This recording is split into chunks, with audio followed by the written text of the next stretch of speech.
이것은 하늘에서 내려온 떡이니 조상들이 먹고도 죽은 그것과 같지 아니하여 이 떡을 먹는 자는 영원히 살리라. 아멘. 기도하겠습니다. 하나님 감사합니다.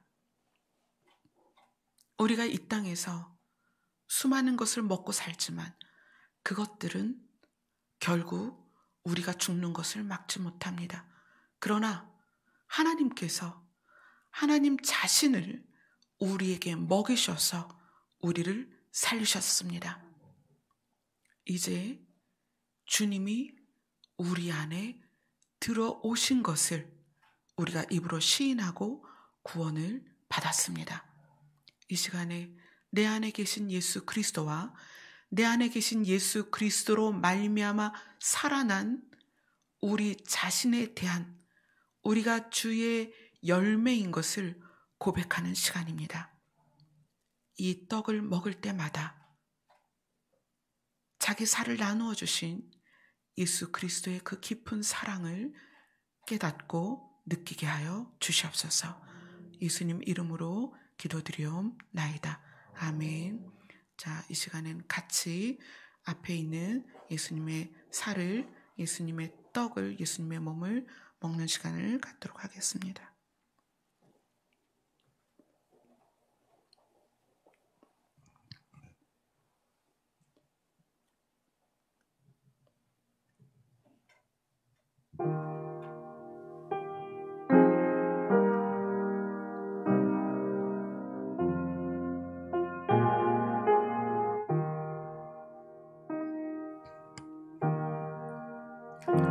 진실로 진실로 너희에게 이르노니 믿는 자는 영생을 가졌나니 내가 곧 생명의 떡이니라. 너희 조상들은 광야에서 만나를 먹었어도 죽었거니와 이는 하늘에서 내려오는 떡이니 사람으로 하여금 먹고 죽지 아니하게 하는 것이니라.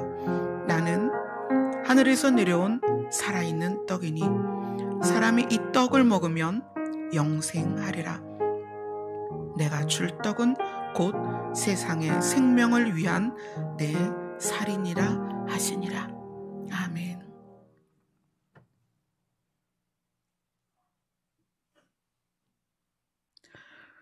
곡식은 하늘에서 내리는 비를 맞고 그 비를 마셔야 됩니다. 그런데 우리는 피를 마셔야 됩니다. 우리가 먹는 물은 다시 우리를 목마르게 합니다. 그러나 예수 그리스도로부터 나오는 예수 그리스도의 피는 생명수요 다시는 우리를 목마르게 하지 않습니다. 기도하겠습니다.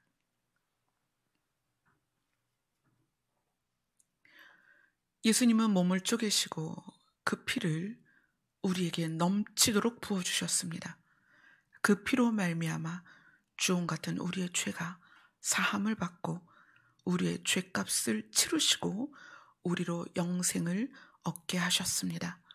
우리가 날마다 시원한 물을, 깨끗한 물을 찾고 있지만 그 물은 먹어도 다시 찾을 수밖에 없는 목마름을 일으키는 물입니다. 그러나 예수 그리스도의 피는 영생하는 물이 되어서 생명수가 되어서 우리를 다시는 목마르게 하지 않습니다. 이 시간에 예수님의 피를 기념합니다. 예수님의 생명이 피로 말미암아 우리 안에 들어왔습니다. 우리가 이것을 기억하도록 인도하여 주시옵소서. 예수님 이름으로 기도드리옵나이다. 아멘. 다 같이 예수님의 피를 기념하도록 하겠습니다.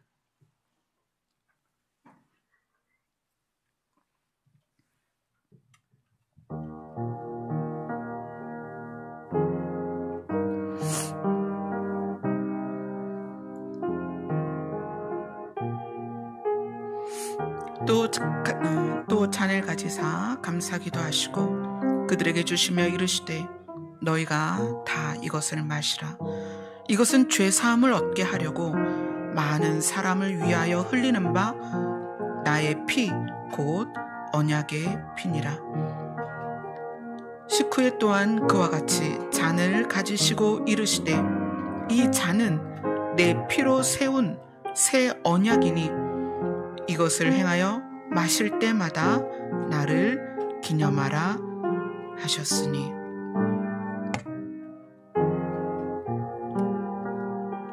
기도하겠습니다.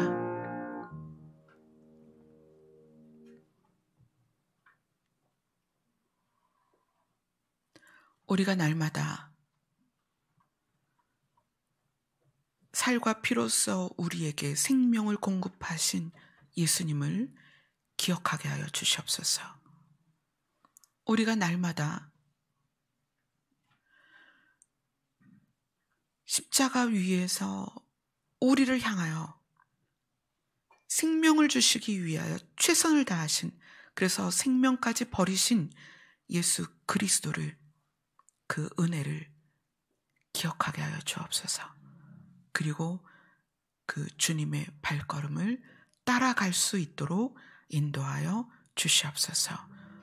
예수님 이름으로 기도드리옵나이다. 아멘.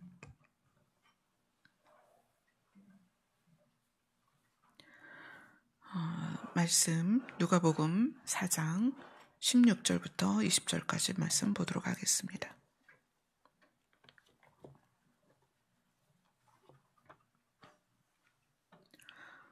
누가복음 4장 16절부터 20절까지 말씀입니다. 같이 읽겠습니다. 시작.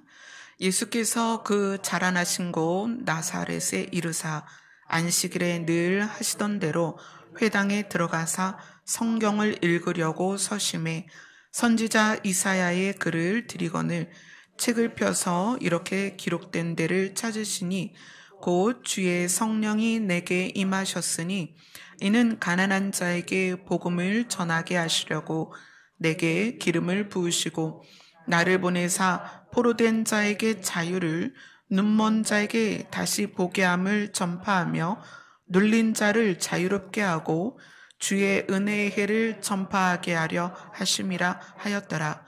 책을 덮어 그 맡은 자에게 주시고 앉으시니 회당에 있는 자들이 다 주목하여 보더라. 아멘. 우리 최정윤 자매가 오늘 본문을 큰 소리로 다시 한번 읽어주세요. 마스크 빼고. 예수께서 그 자라나신 곳 나사렛에 이르사 안식일에 늘 하시던 대로 회당에 들어가사 성경을 읽으려고 서심해 선지자 이사야의 글을 들이거늘 책을 펴서 이렇게 기록된 데를 찾으시니 곧 주의 성령이 내게 임하셨으니 이는 가난한 자에게 복음을 전하게 하시려고 내게 기름을 부으시고 나를 보내사 포로된 자에게 자유를, 눈먼 자에게 다시 보게 함을 전파하며 눌린 자를 자유롭게 하고 주의 은혜의 해를 전파하게 하려 하심이라 하였더라. 책을 덮어 그 맡은 자에게 주시고 앉으시니 회당에 있는 자들이 다 주목하여 보더라. 아멘. 자, 예수님은 이 이사야의 글을 펴서 읽으시고 그 앞에 회당에 모여있는 사람들에게 무슨 말씀을 전하고 싶으셨을까요? 우리가 지금 이 짧은 본문을 가지고 지금 몇 달째 쭉 나누고 있습니다. 예수님이 성령이 임하시고, 그러니까 여기에서는 이제 기름을 부으시고 또 이렇게도 표현이 됐죠. 주의 성령이 예수님에게 임하셨으니 왜냐하면 하나님의 일을 예수님을 통해서 하기 위함입니다. 그래서 또 기름을 부으셨다라는 표현이 나와요. 하나님의 성령이 예수님에게 임하셨더니 예수님이 뭘 하게 하셨냐면 주의 은혜의 해를 전파하게 하려 하심이라, 이렇게 말씀을 합니다. 그것을 누가복음 4장 43절에는 이렇게 표현을 해요. 예수께서 이르시되 내가 다른 동네들에서도 하나님의 나라 복음을 전하여야 하리니 나는 이 일을 위하여 보내심을 받아노라. 아멘. 예수님이 이 땅에 오셔서 하신 일은 되게 많습니다. 아픈 사람 고쳐주시고 죽은 사람은 살리기도 하고, 그죠? 약한 사람들을 위로하시고 축복하시고 귀신은 쫓아내시고 많은 일들을 하셨어요. 그런데 그 모든 것이 포함돼서 하나로 묶으면 그것이 뭐냐면 하나님의 나라 복음이다. 아멘. 그리고 이제 누가복음 5장으로 가면 예수님이 게네사렛 호숫가에서 시몬 베드로하고 야고보하고 요한을 부르십니다. 그리고 예수님이 명령을 하시죠. 네가 이제 사람을 낚는 어부가 될 거다. 그래서 베드로하고 요한과 야고보가 자기들의 모든 것을 버리고 예수님을 따릅니다. 이 예수님을 따르는 모습이 베드로, 야고보, 요한 말고도 누가복음 5장의 27절, 28절 같이 읽습니다. 누가복음 5장 27절, 28절 시작. 그 후에 예수께서 나가사 레위라 하는 세리가 세관에 앉아 있는 것을 보시고 나를 따르라 하시니 그가 모든 것을 버리고 일어나 따르니라. 자, 예수님이 성령이 임하시고 기름 부음을 받고 나는 희년을 너희에게 선포하러 왔다. 희년에 대해서는 설명을 드렸죠. 죄인들이 자기 집으로 돌아가고 포로가 자기 집에 돌아가고 그래서 노예가 풀려나고 땅도 기경하지 않고 쉬는 완전한 쉼이 있는 해가 희년이에요. 예수님이 희년을 내가 선포하러 왔다. 그리고 하나님의 나라 복음을 전하기 위해서 내가 왔다. 이 일 때문에 내가 왔다. 그리고 베드로하고 요한하고 야고보하고 세리 마태를 불러서 나를 따르라 했을 때 그들이 예수님을 따라갔습니다. 그리고 그 다음에 사도행전으로 갑니다. 사도행전 1장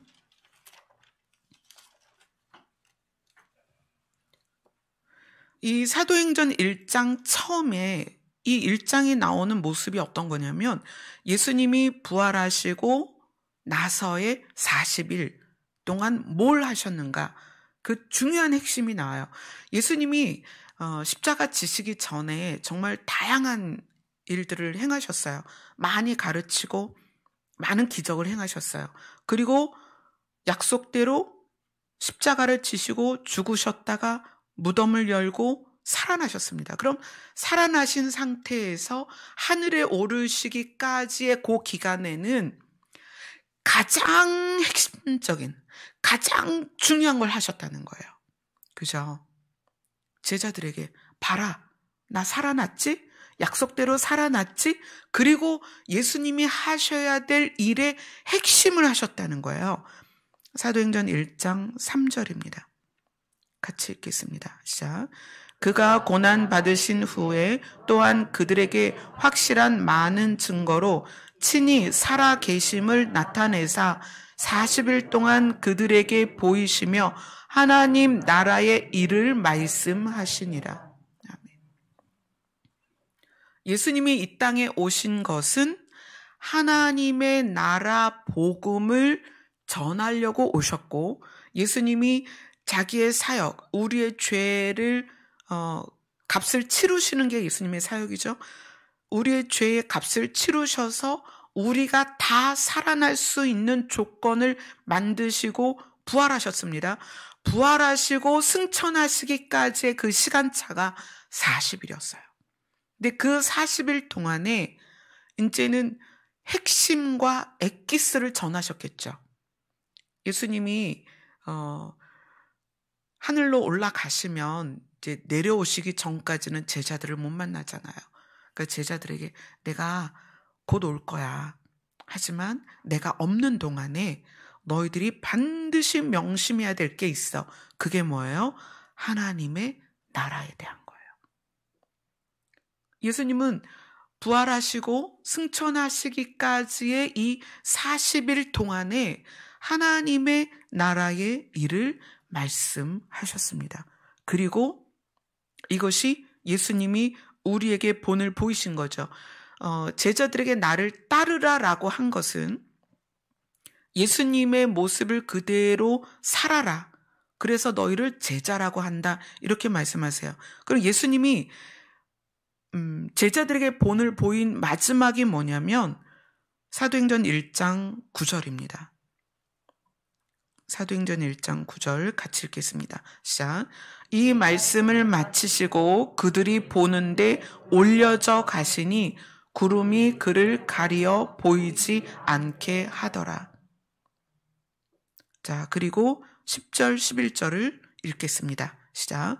올라가실 때에 제자들이 자세히 하늘을 쳐다보고 있는데 흰옷 입은 두 사람이 그들 곁에 서서 이르되 갈릴리 사람들아 어찌하여 서서 하늘을 쳐다보느냐 너희 가운데서 하늘로 올려지신 이 예수는 하늘로 가심을 본 그대로 오시리라 하였느니라. 예수님이 이 땅에 오셔서 사람들에게 많은 기적과 어떤 그 가르침을 주셨지만 사실 그 모든 것의 핵심은 하나님의 나라예요. 그리고 예수님이 그 하나님의 나라에 대한 것을 가르치시고 본을 보이기 위해서 그 본이 뭐냐면 봐봐. 너희들 자세히 나를 봐봐. 부활하시고 승천하시기까지 40일 동안에 하나님의 나라의 일을 가르치시고 나서 무엇을 하셨냐면 보는 앞에서 하늘로 가셨다는 거예요. 그 얘기는 제자라고 불리는 그들뿐만 아니라 우리에게도 예수님이 우리에게 본을 보이고 싶은 게 뭐냐면 하나님의 나라로 가는 모습이에요. 제자들 앞에서 하나님의 나라로 직접 가셨습니다. 그리고 우리에게 봤지? 나를 따라온다는 것은 하나님의 나라까지 가야 되는 거예요. 우리의 결론은 하나님의 나라까지 가야 끝이 납니다. 핵심은 하나님의 나라예요. 그래서 우리가 신앙생활을 하고 교회를 다니고 또 성경을 공부하고 예배를 드리는데 이 모든 것에서 하나님의 나라가 빠지면 아무것도 아니다. 우리가 예배를 드리고 말씀을 배우고 성경을 공부하고 훈련을 받고 기도를 하고 봉사를 하고 어떤 걸 하든지 그 안에 핵심은 하나님의 나라다. 이것이 빠지면 이거는 세상하고 다를 게 없다는 거예요. 세상은 하나님의 나라에 대하여 말하지 않습니다. 세상은 뭐에 대해서 얘기해요? 어떻게 하면 내가 힘이 세지고 강해지고 부해지고 능력이 생기고 유명해지고 이걸 말해요. 그래서 열심히 공부하고 좋은 직장 가고 돈 많이 벌고 넓은 집 사고 또 어떻게 하면 유명해지고 이게 다 세상이 추구하는 방향입니다. 그러나 예수님은 내가 이 땅에 왜 왔느냐? 하나님의 나라 복음을 전하기 위해서다. 그리고 그것을 직접 제자들 앞에서 보이시는 거예요. 어떻게? 진짜 하늘로 올라가셨어요. 그리고 뭐라고 말씀하시냐면 내가 이 모습 그대로 내려올 거야. 내가 내려오면 너희들도 데리고 같이 올라갈 거야. 진짜로 그렇게 될 거야. 우리가 예수님의 제자라고 한다면 예수님을 따라가야 되는데 예수님을 따라간다는 건 어디로 가는 것을 말하는 거다? 하나님의 나라로 가는 것이다. 그게 예수님을 따라가는 것입니다. 자, 예수님은 그것을 우리에게 가르치기 위해서 우선은 사람으로 왔어요. 우리가 하나님의 나라에 대한 인식과 소망이 없다 보니까 예수님이 직접 사람으로 오셨어요. 사람으로 오셔서 세상 죄를, 본인의 죄가 아니라 세상의 죄를 지고 그 죄의 값을 치르셨습니다. 그리고 어떻게 하셨어요? 사망을 이기셨어요. 그리고 부활하시고 승천하셨어요. 그 길을 쭉 보여주시면서 봤지? 너희도 이렇게 하는 거야. 우리가 사람으로 태어났습니다. 그리고 우리는 죄 가운데 있어요. 그러나 우리가 우리의 죄를 해결할 수 없기 때문에 예수님이 미리 값을 치르셨죠. 죄의 값을 치르셨어요. 그리고 우리는 언젠가는 죽습니다. 여기 아무리 어린 아이도 우리는 다 죽어요. 그 다음에 어떻게? 예수님처럼 하나님의 나라로 가는 것. 하나님이 그것을 예수님을 통해서 미리 본을 보이신 거예요. 그래서 예수님이 내가 길이다, 나를 따라와라. 어디까지? 하나님의 나라까지. 그럼 우리가 우리 신앙생활에서 또 하나님을 믿는 것에서 하나님의 나라가 강조되지 않거나 하나님의 나라가 목적이 아니거나 하나님의 나라에 대하여 내가 내 중심 안에 깊은 이해가 없다면 내가 지금 신앙생활을 잘못하고 있는 거예요. 하나님의 말씀을 하나님의 나라에 가기 위해서 적용시켜야 돼요. 하나님의 말씀을 하나님의 나라로 가는 방법으로 사용해야 돼요. 아멘. 그것이 진리입니다. 교회는 그것을 가르치고 그것을 배우고 그것을 삶으로 실천하는 곳이에요. 제자라는 것은 복제를 말하는 거예요. 스승을 복제하는 것. 그것을 우리는 성경에서 열매라고도 합니다. 여기 이제 많은 열매들이 이렇게 있는데 저희가 고구마도 심어보고 지금 앞에 있는 배추가 원래 이렇게 시들시들하지 않았어요. 어제 배추를 장윤수 성도님이 밭에서 뽑아갖고 왔을 땐 배추가 얼마나 활짝 얼굴을 피고 있었는지 너무 예뻐서 원래 계획은 배추를 예쁜 띠로 이렇게 묶어주려고 했어요. 근데 배추 자체가 꽃처럼 예뻐서 여기다 그대로 놨는데 물을 안 줘갖고 이렇게 시들시들하네요. 저희가 심은 것들은 이제 거의 모종이었어요.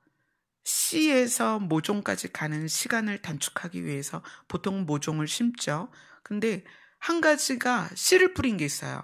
그게 뭐냐면 열무였거든요. 근데 열무는 씨가 얼마나 조그만지 그걸 뿌렸을 때 여기서 생명이 나올까 싶었어요. 그런데 뿌렸는데 거기서 나오더라고요. 그 열무가 이만큼씩 나왔는데 사실 무는 요만해요. 그것도 무라고 어제 먹어봤어요. 무더라고요. 무예요.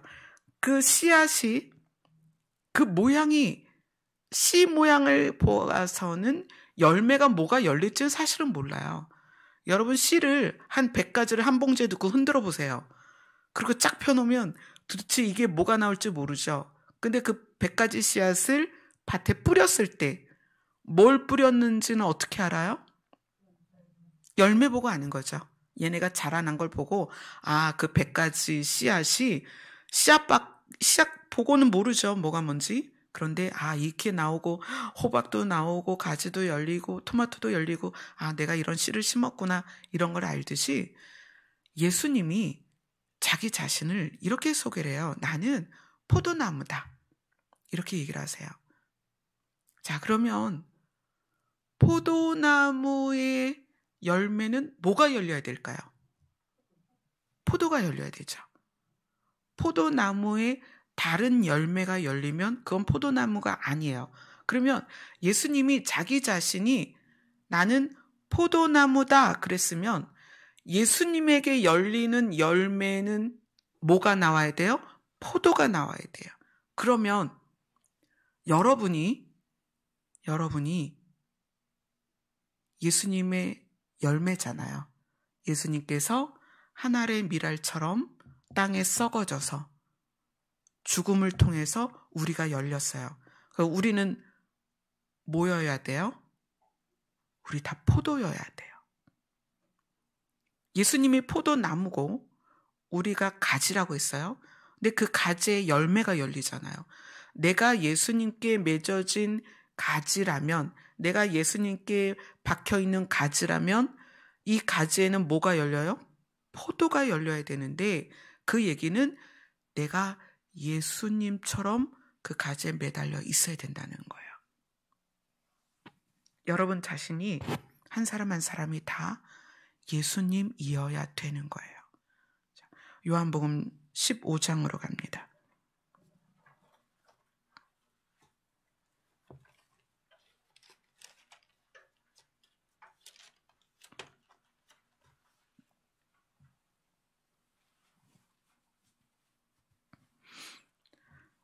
요한복음 15장 1절부터 5절까지 같이 읽겠습니다. 시작. 나는 참 포도나무여 내 아버지는 농부라. 무릇 내게 붙어 있어 열매를 맺지 아니하는 가지는 아버지께서 그것을 제거해 버리시고, 무릇 열매를 맺는 가지는 더 열매를 맺게 하려 하여 그것을 깨끗하게 하시느니라. 너희는 내가 일러준 말로 이미 깨끗하여졌으니 내 안에 거하라. 나도 너희 안에 거하리라. 가지가 포도나무에 붙어 있지 아니하면 스스로 열매를 맺을 수 없음 같이 너희도 내 안에 있지 아니하면 그러하리라. 나는 포도나무요 너희는 가지라. 그가 내 안에 내가 그 안에 거하면 사람이 열매를 많이 맺나니 나를 떠나서는 너희가 아무것도 할 수 없음이라. 자, 이제 상상해 보세요. 예수님이 포도나무예요. 그리고 우리가 가지로 있는데 이 가지에 열매가 맺히지 않으면 이 가지를 하나님께서 어떻게 하시겠어요?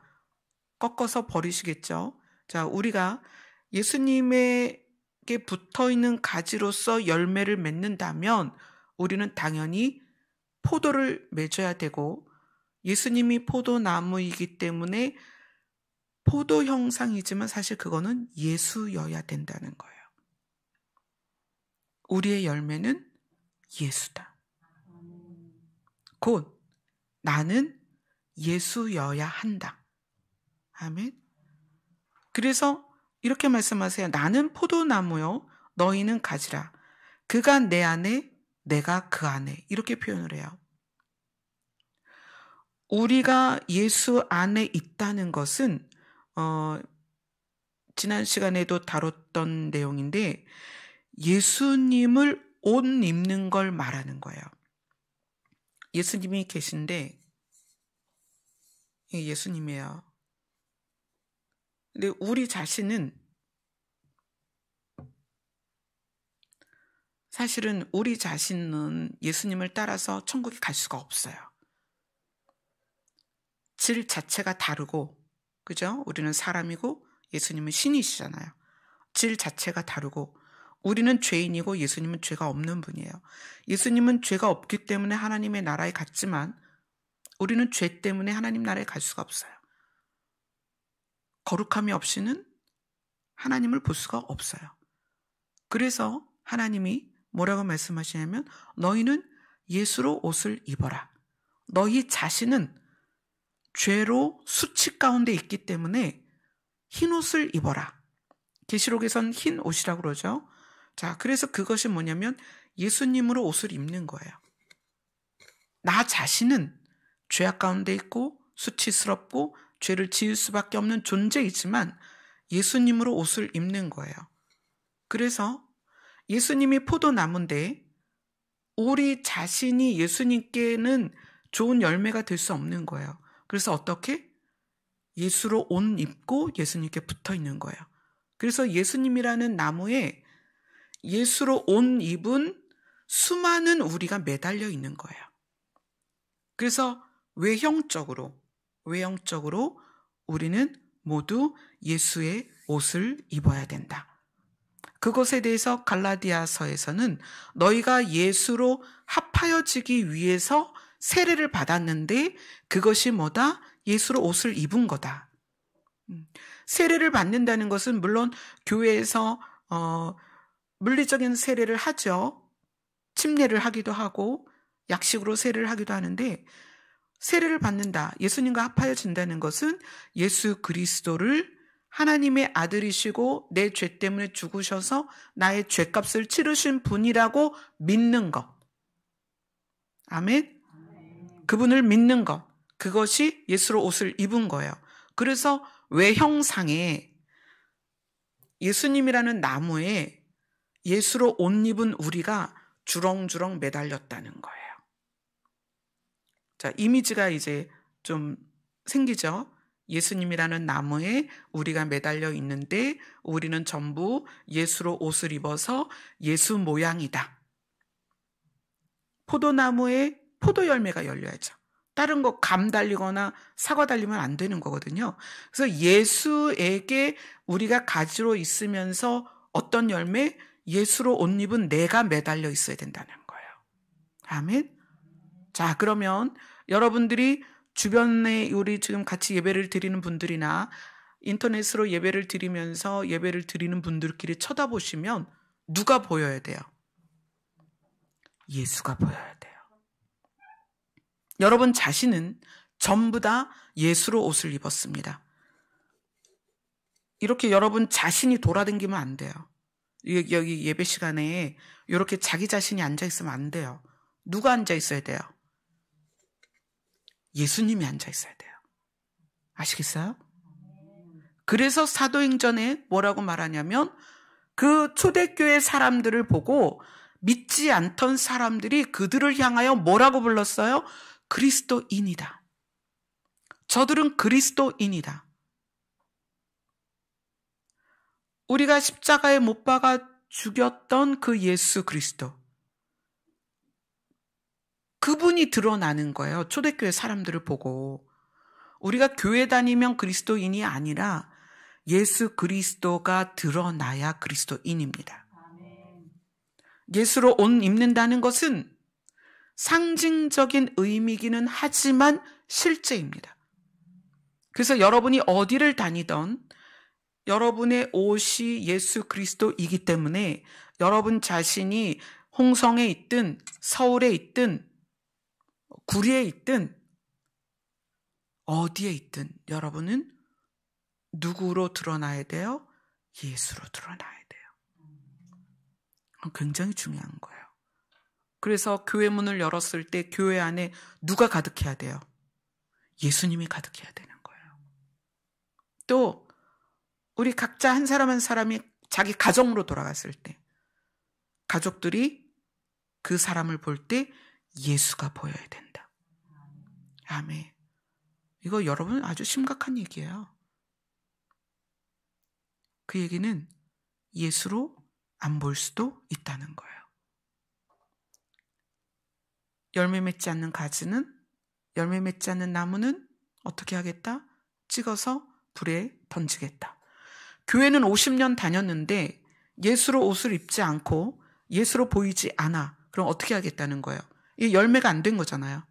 그러면 찍어서 땔감으로 쓰시겠다는 거예요, 하나님께서. 무서운 얘기죠. 우리 그래서 신앙생활을 진지하게 해야 되는 거예요. 나 하나님 계신 거 알아. 믿어. 나 교회도 다녀. 성경을 50독 했어. 100독 했어. 그게 중요한 게 아니라 실제로 개념적인 게 아니라 실제로 내가 다니는 곳마다 내가 그리스도로서 보여지고 있냐는 거예요. 그래서 남들이 나를 볼 때 그리스도인이다라고 말할 수 있냐는 거예요. 가족들이 나를 볼 때, 아, 엄마를 보니까, 아빠를 보니까 예수님 같아 라는 말이 나올 수 있냐는 거예요. 여러분 각자가 정말 자기 가슴에 손을 얹고 생각을 해보세요. 나의 가족이 나를 볼 때 예수로 보이는가? 그 다음에 그가 내 안에, 내가 그 안에. 자, 그거는 이제 내면적인 얘기죠. 예수 그리스도 안에 우리가 들어가는 것은 예수로 옷 입는다는 것이고 예수님이 내 안에 들어오신다는 것. 그것에 대한 또 개념이 있어야 되겠죠. 자, 예수님이 내 안에 계신다는 의미는 요한복음 15장 우리가 보고 있죠. 7절을 읽겠습니다. 요한복음 15장 7절 시작. 너희가 내 안에 거하고 내 말이 너희 안에 거하면 무엇이든지 원하는 대로 구하라. 그리하면 이루리라. 자, 이 이야기는 우리가 이제 예수님 안에 들어가는 거는 어느 정도 이제 개념을 좀 잡았어요. 그런데 예수님이 내 안에 들어오는 것. 예수님이 내 안에 들어오는 것은 예수님의 말이 우리 안에 들어오는 거예요. 예수님의 말이. 그것을 또 다르게 표현하면 요한복음 14장 23절입니다. 같이 읽겠습니다. 시작. 예수께서 대답하여 이르시되 사람이 나를 사랑하면 내 말을 지키리니 내 아버지께서 그를 사랑하실 것이요 우리가 그에게 가서 거처를 그와 함께 하리라. 우리가 예수로 옷을 입었습니다. 그래서 예수로 살기로 시작을 했어요. 그런데 이 예수로 산다는 것이 표면적인 것만 말하는 게 아니라는 거예요. 예수로 산다는 것은, 그 열매가 된다는 것은 껍데기만 열매를 원하는 것이 아니라 우리 안에 예수님이 들어와 계셔야 된다는 거예요. 이렇게. 그래서 나를 쪼갰더니 누가 있어야 돼요? 예수님이 있어야 돼요. 예수님이 포도나무라고 그러셨어요. 우리가 포도 열매가 돼서 이 포도 껍데기를 딱 깠는데 그 속에 알맹이가 없어요. 포도 껍데기만 있어요. 이걸 먹어요? 못 먹어요? 못 먹죠. 그죠? 포도는 껍데기 안에 알맹이가 반드시 있어야 됩니다. 포도의 가치는 껍데기에 있는 게 아니라 알맹이에 있어요. 농부가 포도를 수확을 했는데 포도가 분명히 모양은 포도 같은데 껍데기를 깠더니 알맹이는 없어. 껍데기뿐이야. 그럼 이거는 포도 열매라고 말할 수 없죠. 그래서 우리가 예수 그리스도 안에 있지만 우리 안에 우리의 껍데기를 까면 예수님이 있어야 된다는 얘기예요. 아멘? 그것에 대해서 이렇게 표현하는 거예요. 내 말이 너희 안에 거하면, 또 나를 사랑하면 내 말을 지키리니, 그죠? 그것을 요한복음 14장 15절에 또 한번 표현을 하고 있습니다. 15절을 읽겠습니다. 14장 15절입니다. 시작. 너희가 나를 사랑하면 나의 계명을 지키리라. 예수님이 나의 죄 때문에 죽으셔서 내 죄값을 치르셨고 예수님이 하나님의 아들이신 걸 믿으면 천국에 가는 그 믿음의 과정, 그 믿음의 과정이 어떤 거냐면 예수로 옷을 입는 과정이에요. 믿음의 과정. 그래서 그리스도인이 됐습니다. 그래서 우리는 예수님께 매달렸어요. 그런데 열매는 매달려 있다고 되는 게 아니라 그 안에 진짜가 있어야죠. 그래서 그 열매를 깠는데, 열매를 까니까 뭐가 있어야 돼요? 자, 껍데기를 까보니까 열매 안에 실제로 먹을 수 있는 부분이 있어야 된다는 거예요. 포도 알맹이를 까면 그 안에 포도 알맹이가 들어있어야 돼요. 껍질 안에.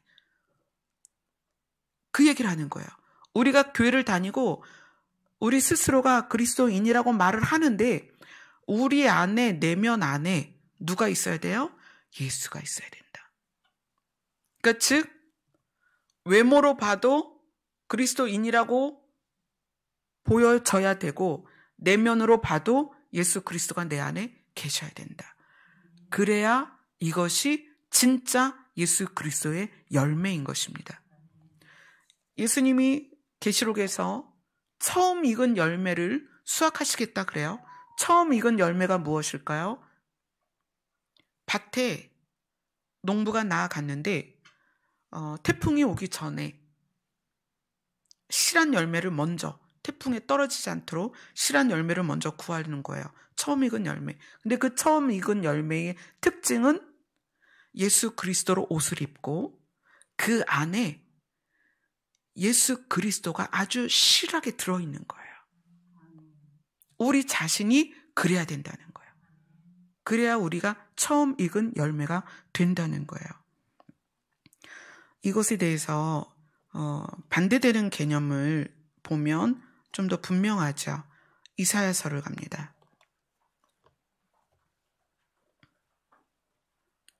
이사야서 5장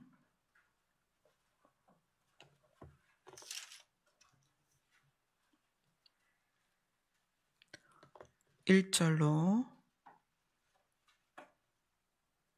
2절까지 같이 읽겠습니다. 이사야서 5장 1절로 2절입니다. 시작. 나는 내가 사랑하는 자를 위하여 노래하되 내가 사랑하는 자의 포도원을 노래하리라.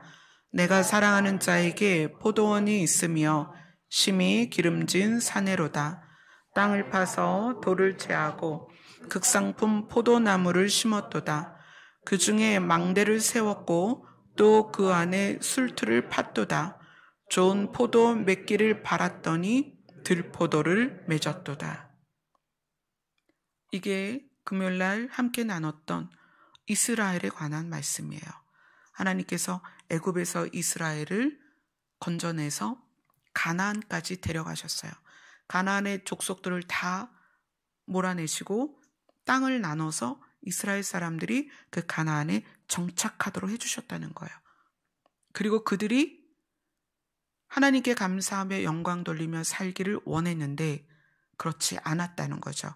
그들이 여전히 하나님의 백성처럼 살기는 하지만 그들 안에 어떤 일이 있었느냐? 지금 이사야서 5장 7절을 같이 읽겠습니다. 시작. 무릇 만군의 여호와의 포도원은 이스라엘 족속이요 그가 기뻐하시는 나무는 유다 사람이라. 그들에게 정의를 바라셨더니 도리어 포악이요 그들에게 공의를 바라셨더니 도리어 부르짖음이었도다. 하나님께서 이스라엘에게 바랬던 것은 애굽에서 종살이를 하던 노예 생활을 하던 이스라엘을 해방시켜서 가나안에 보내시고 그 가나안에 정착해서 정말 하나님을 믿는 백성답게 살기를 원하셨던 거예요. 그런데 그들이 거기에서 정의와 공의를 버리고 포악하고 이 부르짖음이 있었도다는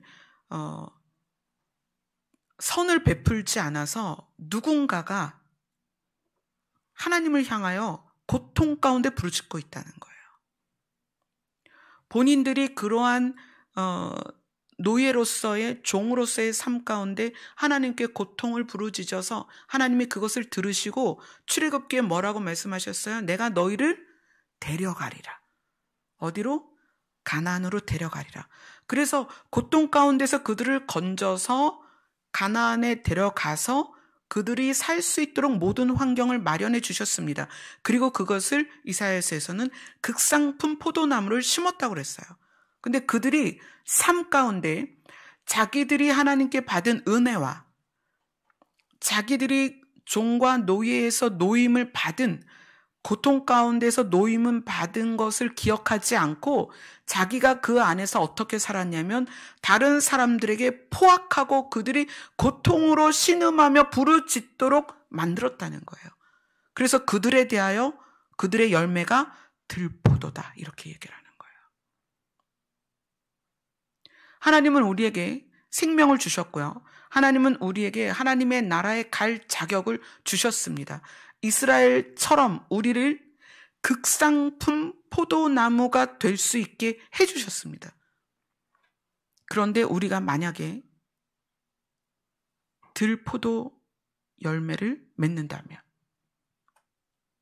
하나님께서 우리를 수확하지 않는다는 거예요. 먹을 수가 없으니까. 근데 그것이 어디에서? 이 땅에서 검증이 돼야 돼요.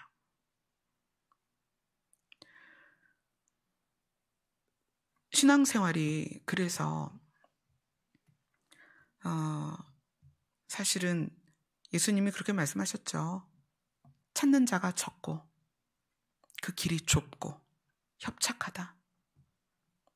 하나님의 나라를 목적으로 해서 방향을 가면 사실 세상하고는 정반대의 방향이에요. 추구하는 게 전혀 다릅니다. 예수로 옷을 입고 내 안에 예수가 들어있다면 이 사람의 생각 자체와 가치관은 세상과 전혀 달라요. 세상이 볼 때 어리석고 미련해 보이고 무모해 보이고 편협해 보이고 몰상식해 보일 수 있다는 거예요. 근데 이 길을 여러분이 가시겠냐는 거예요. 그래서 예수님이 하나님의 나라 복음을 전하기 위하여 하나님께서 성령을 예수님께 부으셨어요. 기름을 부으셨어요. 우리도 예수님의 제자로서 또 예수님의 열매로서 예수로 살다가 예수님처럼 하늘나라에 가기 위해서 예수님이 제자들에게 당부하셨죠. 너희는 예루살렘을 떠나지 말고 성령을 받아라. 그리고 제자가 되라. 왜냐하면 그러지 않으면 힘드니까. 여러분이 정말 하나님의 나라가 목표가 되고 정말 하나님의 나라에 가는 것이 여러분의 가장 결론이라면 이 땅을 살아가는 동안에 성령이 내 안에 계셔서 우리의 길을 인도해 주셔야 돼요. 근데 그러려면 하나님과 내가 애착 관계가 있어야 돼요. 우리가 자녀를 키워봤고 또 여기에 이제 자녀들도 있죠. 자녀이거나 자녀를 키우거나 부모 자녀 간에 가장 중요한 게 애착 관계예요. 부모가 아무리 돈이 많아서 명품을 사주고 외제로 아이를 둘둘 감아도 애착 관계가 없으면 그 아이는 병이 들어요. 자식은 돈으로 키우는 게 아니에요. 사랑으로 키우는 거예요. 근데 이 사랑은 말로 할 수 있는 게 아니에요.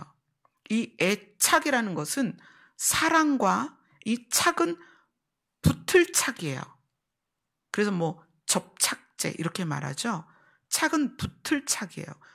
우리가 하나님을 사랑한다면, 그래서 예수 그리스도로 옷 입고 내 안에 예수 그리스도가 들어왔다면 이 애착 관계가 돼야 되는데, 이 애착 관계라는 것은 예수님과 붙어 있는 거예요. 하나님과 붙어 있는 거예요. 착이라는 것이 빠진 애는 없어요. 사랑은 반드시 붙어 있어야 되는 거예요. 부부가 그렇고 부모 자녀가 그렇고 예수 그리스도와 애착 관계가 되어야, 성령을 부으신다는 것, 하나님의 영이 우리에게 오신다는 게 바로 그런 애착 관계를 갖는 거거든요. 근데 그것이 우리 스스로 원해야 된다는 거예요. 왜요? 관계니까. 엄마가 자녀를 아무리 안아주고 싶어도 이 자녀가 엄마 싫어, 나 엄마한테 안기기 싫어, 내 몸에 손도 대지 마 이러면 착이 안 되잖아요. 엄마가 이 아이를 아무리 사랑해도 착을 할 수가 없는 거예요. 하나님이 우리를 아무리 사랑해도 하나님이 우리에게 착을 할 수 없는 이유는 우리가 원하지 않기 때문이에요. 왜 그렇죠? 하나님의 나라에 대한 소망이 없어서 그래요. 이 땅에서 사는 것에 집중되어 있고 이 땅이 목적으로 되어 있다 보니까 하나님의 이름을 부르기는 부르는데 그것은 나를 돕는 존재로서 부르는 거예요. 이건 사랑의 관계가 아니에요. 하나님의 나라를 목적으로 하는 사람은 하나님과 애착 관계를 갖기를 원해요. 오늘 추수감사주일을 맞이해서 나 자신이 예수 그리스도의 열매인가를 보셨으면 좋겠어요. 정말 내 껍데기가 예수인가? 내 안에 예수라는 알맹이가 있는가? 내 껍데기가 예수도 아니고 내 속에 알맹이가 예수가 아니라면 나는 지금 길을 잘못 가고 있는 거잖아요. 다시 그리스도에게로 가야죠. 뭘 형성해야 돼요? 애착 관계를 형성해야 돼요. 하나님이 나를 사랑하는 줄 모르겠고 내 안에 주님이 계신 게 안 느껴지고 이렇다면 우리가 또다시 예수님 앞으로 가서 애착 관계를 가져야죠. 물론 그것이 느낌으로 느껴지는 건 아니에요. 이거는 믿음의 문제예요. 내가 하나님을 아버지라고 부를 수 있는 존재다. 이건 믿음이에요. 이거는 느끼거나 들어서 되는 게 아닙니다. 믿음입니다.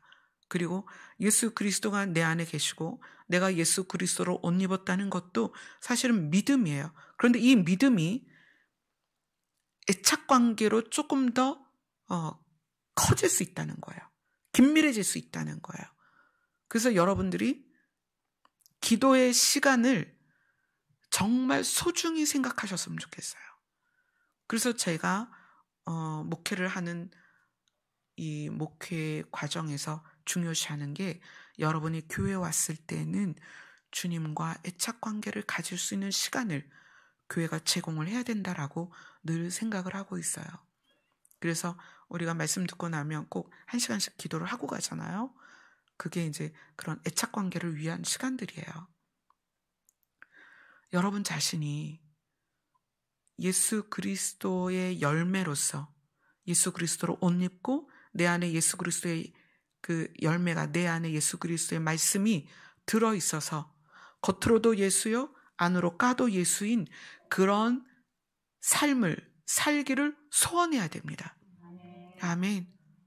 그런데 그것이 가능해요. 왜냐하면 하나님께서 우리에게 하나님의 영을 부으시고 그 영이 우리를 어떻게 해요? 가르치고 그 길로 인도하십니다. 그런데 그것을 하기 위해서 그렇게 성령이 나를 가르치고 인도하시기 위해서 애착관계를 가져야 된다.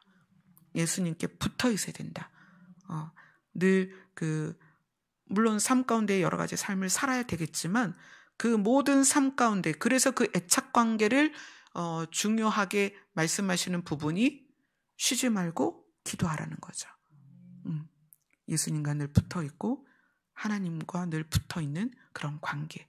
그래서 오늘 우리가 이렇게 수확을 한 것처럼 하나님께서 우리를 처음 익은 열매로 수확하실 수 있도록 아멘.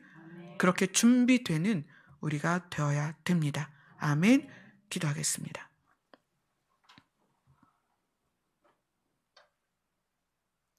하나님의 나라에 가는 것이 우리의 결론입니다. 예수님께서 그것을 우리에게 본을 보이셨고 예수님께서 이 땅에 다시 오시는 것은 우리를 데려가려 하심입니다. 그 시간까지 우리가 열매로 예수 그리스도로 옷 입고 내 안에 예수님의 말씀이 가득 담겨 있는 그런 열매로 잘 익어갈 수 있도록 주님께서 성령으로 도우시고 인도하여 주시옵소서. 예수님 이름으로 기도드리옵나이다. 아멘. 우리에게 하나님의 나라의 소망을 주시는 거룩한 이름 예수님의 이름을 찬송하겠습니다.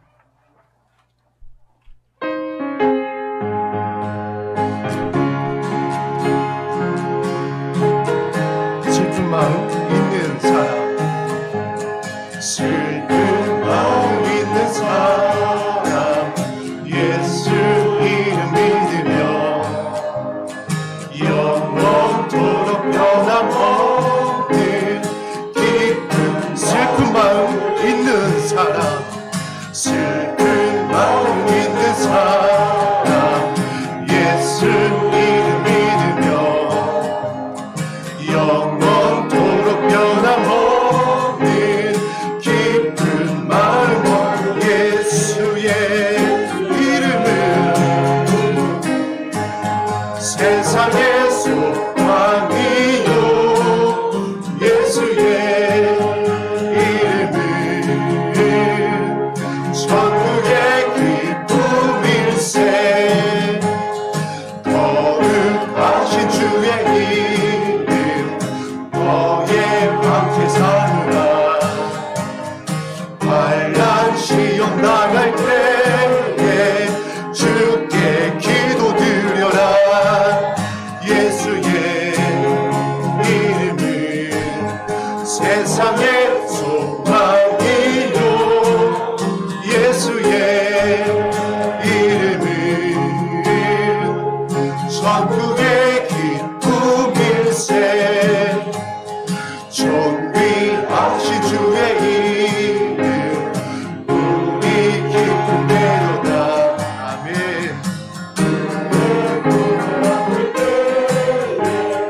기뻐 찬송 부르리 세상의 소망이요 예수의 이름은 천국의 우리 갈 길을 다간 후에 보좌 앞으로 나아갑니다. 왕께 경배하며 멸류 아들들이 예수의 이름은 세상의 소망 예수의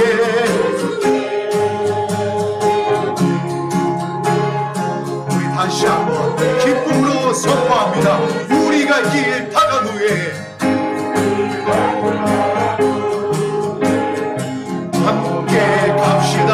아버지의 나라로 왕께 경배하며 멸류 아들들이 예수의 이름은 세상의 소망이요 예수의 이름은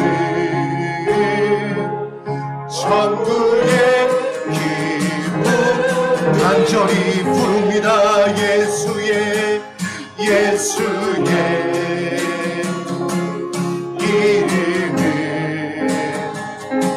세상의 소망이요 예수의 이름은 천국의 기쁨일세.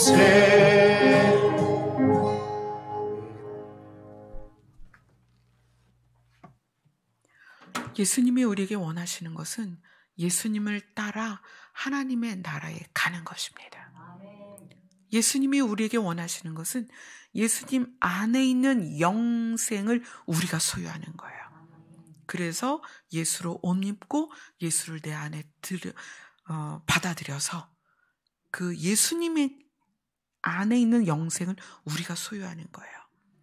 우리는 그것을 유지하고 지켜내고 이것을 빼앗아가는 세상과 싸워서 이기고, 아멘. 그러면 마침내 그분의 나라에 가게 될 것입니다. 아멘. 우리가 날마다 이것이 더욱더 우리를 주관하는 힘이 강해져서 항상 기쁘고 소망되며 감사하는 그런 삶을 사는 우리가 되었으면 좋겠습니다. 이제 한 시간은 예수님과 애착 관계를 갖는 시간입니다. 예수님을 깊이 만나는 그런 시간입니다. 아멘. 기도하겠습니다.